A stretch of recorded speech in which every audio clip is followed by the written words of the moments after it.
오늘 함께 나눌 하나님의 말씀은 베드로전서 2장 18절에서 25절까지의 말씀입니다. 베드로전서 2장 18절에서 25절까지의 말씀입니다. 우리 다 함께 하나님의 말씀 봉독하도록 하겠습니다. 사환들아, 범사에 두려워함으로 주인들에게 순종하되 선하고 관영하는 자들에게만 아니라 또한 까다로운 자들에게도 그리하라. 부당하게 고난을 받아도 하나님을 생각함으로 슬픔을 참으면 이는 아름다우나 죄가 있어 매를 맞고 참으면 무슨 칭찬이 있으리요. 그러나 선을 행함으로 고난을 받고 참으면 이는 하나님 앞에 아름다우니라. 이를 위하여 너희가 부르심을 받았으니 그리스도도 너희를 위하여 고난을 받으사 너희에게 본을 끼쳐 그 자취를 따라오게 하려 하셨느니라. 그는 죄를 범하지 아니하시고 그 입에 거짓도 없으시며 욕을 당하시되 맞대어 욕하지 아니하시고 고난을 당하시되 위협하지 아니하시고 오직 공의로 심판하신 이에게 부탁하시며 친히 나무에 달려 그 몸으로 우리 죄를 담당하셨으니 이는 우리로 죄에 대하여 죽고 의에 대하여 살게 하려 하심이라. 그가 채찍에 맞음으로 너희는 나음을 얻었나니 너희가 전에는 양과 같이 길을 잃었더니 이제는 너희 영혼의 목자와 감독 되신 이에게 돌아왔느니라. 아멘. 오늘 본문 말씀은 어제 말씀에 이어지는 동일한 맥락으로서 하나님의 말씀을 권면하고 있습니다.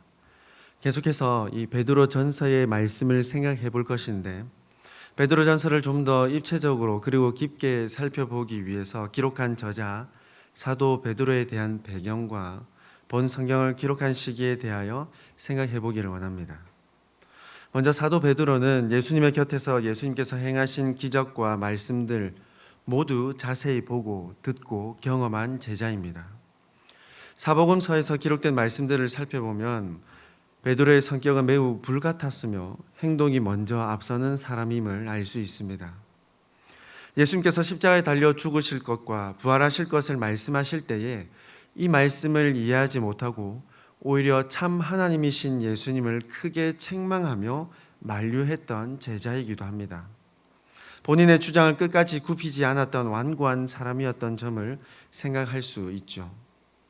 뿐만 아니라 끝까지 예수님의 곁을 지키며 예수님이 죽임 당하지 않도록 하겠다고 호언장담했지만 결국 3번이나 예수님을 부인하고 도망쳤던 사람입니다. 그러나 부활하신 예수님을 만나고 그의 삶은 완전히 변화되었죠. 특별히 오순절 성령 강림 사건을 경험한 이후 사도 베드로는 그 자리에서 바로 예수님을 통한 구원을 증언하였는데, 성령님의 지혜 주심으로 구약 선지자들의 말씀을 근거로 예수님은 분명 메시아이심을 증언하였습니다. 이 모습은 앞서 살펴본 베드로전서 1장 10절부터 12절까지 기록된 말씀에 나타나며 본 성경을 사도 베드로가 기록했음을 강력히 뒷받침하는 말씀입니다. 1장 10절부터 12절까지의 말씀은 신약 서신서들 중 독특한 표현 부분으로서 구약 선지자들이 그리스도의 날을 보기를 바라며 부지런히 살피는 것에 대한 증언입니다. 즉 구약 선지자들의 말씀을 기초로 최초의 기독교 변증을 했던 사도 베드로야말로 1장 1절의 소개대로 사도 베드로가 본 성경을 기록했다는 것을 강력하게 뒷받침하는 증거가 된다는 것입니다. 사도 베드로는 이후 예루살렘 교회의 지도자로서 복음 전파에 앞장서게 되죠. 그렇다면 사도 베드로가 본 성경을 기록한 이유가 무엇일까요? 계속해서 살펴본 바와 같이 사도 베드로가 본 성경을 기록할 당시는 기독교 박해가 점차 거세지고 있을 시기입니다. 초대 교부들의 증언과 기독교 전통에 따라 살펴본 본 성경은 AD 약 62년경에 로마에서 기록된 성경으로 유추합니다. 역사적으로 이 시기는 로마의 5번째 황제인 네로의 기독교 대박해가 있기 전의 시기입니다. 그럼에도 역사적인 자료에 따라 또 기독교 전통에 따라 역사에 따라 살펴볼 수 있듯이 흩어진 그리스도인들이 있는 지역에는 그리스도인에 대한 박해와 핍박이 빈번히 그리고 지속적으로 일어났습니다.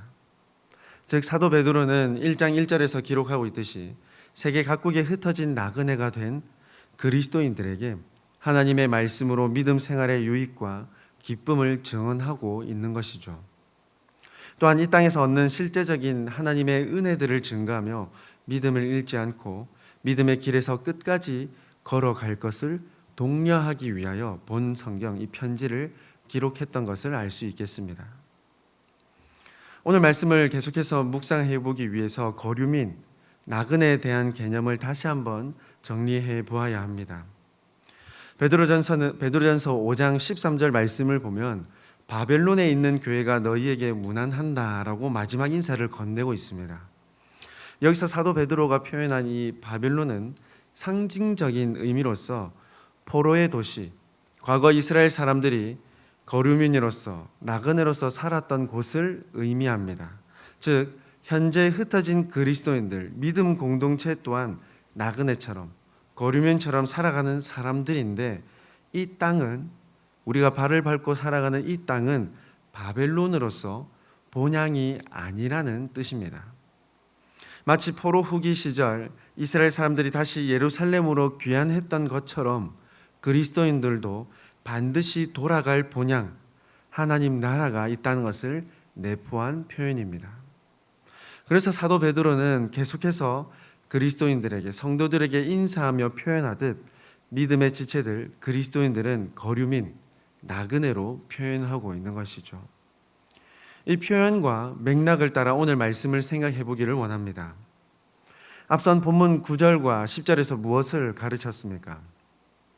성도, 그리스도인들은 하나님의 택한 백성된 사람들로서 이제 하나님의 사랑과 긍휼을 얻은 사람들로서 자유가 주어졌음을 기록합니다. 그리고 오늘 보면 이어지는 11절에서는 다시 표현하기를 거류민, 나그네라고 말씀합니다. 낯선 나라에서 힘겹게 어렵게 살아가는 거류민처럼 나그네처럼 이 땅을 살아가지만 실상은 반드시 돌아갈 본향, 하나님 나라가 있는 사람들이며 하나님 나라의 백성으로서 진정한 자유를 누리는 사람들임을 강조합니다. 즉 그리스도인들이 가지는 지위를 강조하고 있는 것이죠. 그리스도인은 하나님 나라의 백성으로서 참 자유를 누리는 사람들이지만 반드시 기억해야 할 점은 하나님의 부르심에 묶여 있다는 것입니다. 그러므로 육체의 정욕을 버리고 하나님께 순종하는 마음으로 이 땅의 권력자들과 제도에 순복하라고 가르쳤던 것입니다.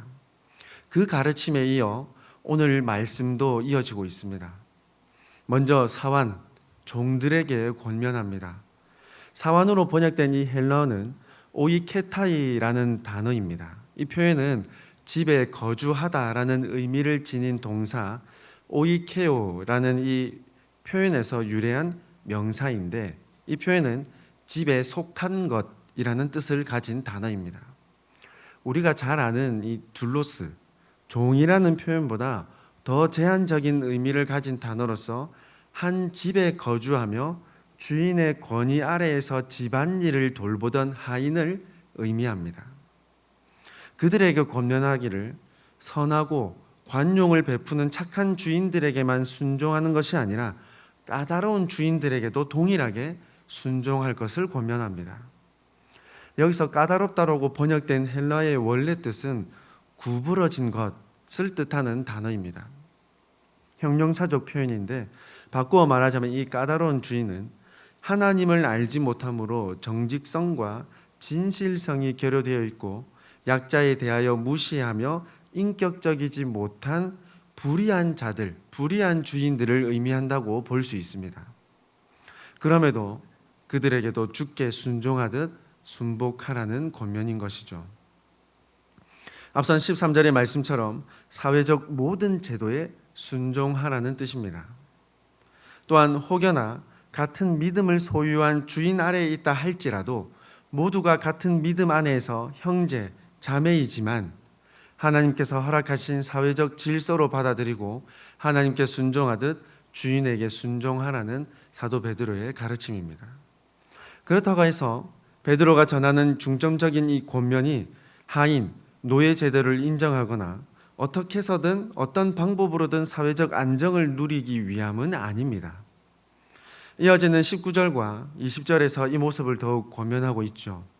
사회적 신분이 낮은 사람은 때로는 천대받을 수도 있으며 구부러진 주인으로 인해 불의를 당하거나 부당하게 매를 맞는 일도 발생할 수 있겠습니다. 그럼에도 하나님 나라를 바라보는 나그네로서의 믿음을 가지고 악에 대하여 선으로 갚고 베푸는 모습이 있어야 한다는 것입니다. 보복하고 복수하는 것이 아니라 하나님을 바라보고 순종하라는 권면인 것입니다. 만약 악에 대하여 악으로 갚는다면 불의한 대우를 받은 당사자로서 희생자로만, 그래서 복수한 사람으로만 남게 될 것입니다. 그러나 하나님의 사랑을 전하는 마음으로, 사랑하는 마음으로 악을 갚지 않고 선으로 베푼다면 그것이야말로 진정한 아름다운 모습이 된다는 것이죠. 무엇보다 본받아야 할 분, 예수 그리스도를 그 근거로 삼습니다. 오늘 본문 21절 말씀입니다. 이를 위하여 너희가 부르심을 받았으니 그리스도도 너희를 위하여 고난을 받으사 너희에게 본을 끼쳐 그 자취를 따라오게 하려 하셨느니라. 예수 그리스도께서 친히 그 모범을 보이셨으니 그 본을 따라 하인된 종된 자들도 어떠한 주인에게든지 마땅한 순종을 실천하라는 권면입니다. 이어지는 22절부터 24절까지는 이 권면을 더욱 강화합니다. 예수님께서 행하신 선을 증언하고 있습니다. 예수님은 거짓도 없으시며 아무런 흠도 없으신 분을 증언하고 있습니다. 여기서 사도 베드로의 가르침에 담긴 의미 한 가지 더 생각해 볼 수 있겠죠. 불의한 주인에게도 순종하라고 하였다고 해서 불의에 동참하거나 죄악을 묵인하라는 뜻은 아닙니다. 그 어떤 흠도 그 어떤 죄도 범하지 않은 예수님을 본받아 그 어떠한 불의를 행해서는 안 된다는 그 가르침, 권면을 담고 있음을 알 수 있습니다. 그 가운데 사도 베드로가 중점을 둔 것은 바로 불의한 고난, 박해, 핍박에 대한 성도의 반응인 것이죠. 아무런 흠도 없으신 그분은, 예수님은 불의한 고난을 당하셨지만 같이 위협하거나 욕하지 않으셨습니다. 보기에는 마치 매를 맞을 정당한 이유가 있는 것처럼 보였지만 실상 전혀 그렇지 않았음에도 예수님께서는 묵묵히 그 고난들을 감당하셨던 것입니다. 그 이유는 24절의 말씀처럼 택한 백성들을 회복하도록, 낫게 하도록 하시기 위함입니다. 24절의 말씀은 이사야 53장 5절에 기록된 메시아를 예언한 그 말씀을 떠올리게끔 하는 말씀입니다. 앞서 잠깐 생각했듯이 사도 베드로는 구약 선지자들의 말씀을 인용하며 예수님은 메시아, 구원자가 분명히 맞다는 것을 계속해서 확증하고 있는 것이죠. 그래서 오늘 본문의 주된 수신자라고 할 수 있는 사원들에게 권면의 핵심은 23절 말씀이라 할 수 있겠습니다. 욕을 당하시되 맞대어 욕하지 아니하시고 고난을 당하시되 위협하지 아니하시고 오직 공의로 심판하시는 이에게 부탁하시며, 혹 그리스도인이라고 하여 사회적 지위와 신분이 낮다고 하여 부당한 취급을 당하며 박해를 받는다 할지라도 욕하며 악으로 갚지 말고 예수님께서 박해와 고난을 묵묵히 감당하셨듯이 고난을 기쁘게 받아들이시고 순종하셨듯이 그와 같이 예수님을 본받아 순종하라는, 기쁘게 감당하라는 권면입니다. 또한 예수님께서 오직 공의로 심판하시는 하나님께 신원하셨듯이, 모든 것을 내어 맡기셨듯이 너희도, 우리 모든 그리스도인들도 하나님께 신원해야 한다는 권면입니다. 사랑하는 우리 성도 여러분, 앞서 살펴본 사도 베드로의 모습과 본 성경에 기록된 권면을 비교해보면 어떻습니까? 오순절 전에 베드로의 모습이 맞나, 그 사도 베드로가 맞나 싶을 정도로 전혀 다른 가르침입니다. 진정한 자유와 평안은 이 땅에 있지 않다는 것, 정욕에 있지 않다는 것을 복음으로 온전히 깨닫고 변화된 사도 베드로의 모습을 우리는 발견하게 되는 것이죠. 진정한 자유는 삼위 하나님의 부르심 안에 있다는 것을 깨달았다는 것입니다.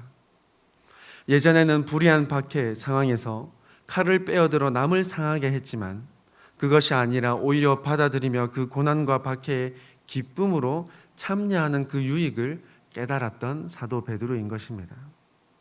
오늘날 저와 여러분도 동일합니다. 우리는 예전에는 기르는 양과 같이 나의 정욕대로 복수하며 악에 대해 악으로 갚는 죄인들이었습니다. 그러나 이제는 예수 그리스도의 의로 말미암아 우리는 살게 되었고 나음을 얻었습니다. 하나님 나라의 백성으로 부르심을 받았습니다. 우리 또한 이 땅을 잠시 살다 본향 하나님 나라에 들어갈 거류민들입니다. 이 땅의 것에 집착하고 이 땅의 가치가 전부인 것처럼 살아가는 것이 아니라 하나님께서 예수님을 통해 허락하신 진정한 자유를 가지고 각자에게 주어 주신 직분과 환경에 기쁨으로 순종하는 삶을 살아갈 수 있기를 간절히 소망합니다. 역사적인 표현이지만 하나님의 부르심, 하나님 안에 거하는 거룩한 속박 안에 진정한 자유가 있음을 반드시 확신할 수 있기를 바랍니다. 이 땅을 살아갈 능력은 나에게 있는 것이 아니라 오직 삼위 하나님께 전적으로 있다는 것을 온전히 확신하며 살아가는 참된 그리스도인들, 참된 나그네들 되시기를 간절히 바랍니다. 날마다 하나님 말씀 안에 거하며 하늘 나라의 시민권자로서 이 땅을 믿음으로 담대히 전진해 나가는 참된 그리스도인들 되시기를 간절히 소망합니다. 함께 기도드리겠습니다. 사랑과 은혜가 가득하신 하나님 아버지, 오늘도 하나님의 말씀을 듣고 묵상함으로써 하나님 나라의 백성 되었음을, 하나님께서 부르신 참 자유가 있음을 깨닫게 하여 주심에 감사드립니다. 예수님을 통해 구원받은 우리는 장차 본향 하나님 나라에 반드시 들어갈 것과 하나님과 영원히 살아가게 될 것을 믿고 이 땅을 살아가는 참 그리스도인들 되게 하여 주시옵소서. 모든 일에 선을 행함으로써 살아계신 하나님을 증거하게 하시고 구원의 길을 증언하는 참 증인들로 살아갈 수 있도록 믿음과 지혜를 날마다 부어 주시옵소서.